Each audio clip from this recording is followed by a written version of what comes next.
Uy qursangiz, mana shunaqa uy quring. Bir chekkasidami, boshqa chekkasidami, qisqa qilib aytganda istalgan joyda mazza qilib yashaysiz. Sababi ushbu xonadonimiz naqd 11 ta xona uyga ega, qo'shimchasiga xonalarning razmerida 2 ta garderob, terrasa hamda shu 11 ta xonani ham 2 ga bo'lish imkoniyati mavjud. 15 ta 16 ta xona qilib olsa ham bo'laveradi.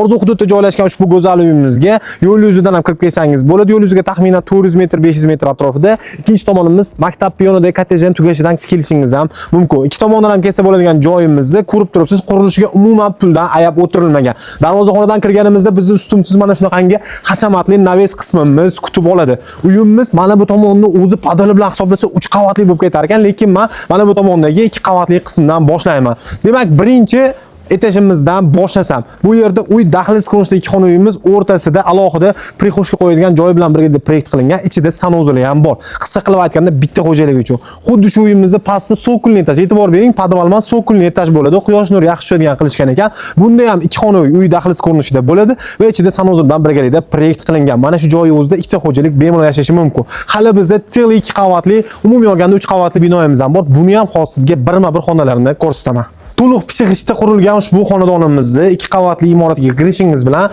mana shu chap tomonimizda kattakon mehmonxona plan qilingan. Kattaligini ko'rib turibsiz, hamma mehmoningiz sig'ayradi. Pastki podval qismimizda ham yana ikkita katta bo'linmagan xonalar mavjud. Uni turli xil maqsadlarda kutubxona, fitness zal hamda o'zingiz uchun игровой zona qolishingiz mumkin. Kirganimizda o'ng tomonimizda esa oshxona hamda ovqatlanish xonasini plan qilishgan ekan. Mana shu joydan bitta oyna bo'ladi. Bu tomonimiz oshxona, ikkinchi tomondan ham eshik qoldirib ketilgan. Mana bu tomonimiz esa ovqatlanish xonasi hisoblanadi. Ikkinchi qavatda ham ko'rib chiqamiz. Zinadan ikkinchi qavatga ko'tarilganimizda to'g'rida alohida o'zining balkoni ham mavjud. Mana bu chap tomonimizda o'g'il bolalar hamda qiz bolalar uchun mo'ljallangan yotoqxona proyekt qilingan, 2 ga bo'lib olinadi. Qo'shimchasiga navesimiz tepasini to'liqligicha proyekt bo'yicha garderobga mo'ljallab ketishgan ekan. Bu uydagi hammani kiyimlarni qo'yish uchun mo'ljallangan katta garderob bo'ladi. Zinadan o'tganimizda o'ng tomonimizga keladigan bo'lsak, bu yerda kattalar uchun mo'ljallangan yotoqxona, hammom hamda hojatxonasini alohida qilib proyekt qilingan ekan. Bittasiga vanna, ikkinchisiga dushovli qilsangiz ham bo'laveradi. Hamda uyimizda yana bitta fishkasi, o'zini alohida mana bu yerda terrasasi ham mavjud. Xonadoningizda yuqoridan maza qilib ko'rishingiz mumkin. Mana bu tomonimizda ham yana bitta garderob uchun mo'ljallangan. Bu faqat kattalarning kiyimlari turadigan garderob hisoblanadi.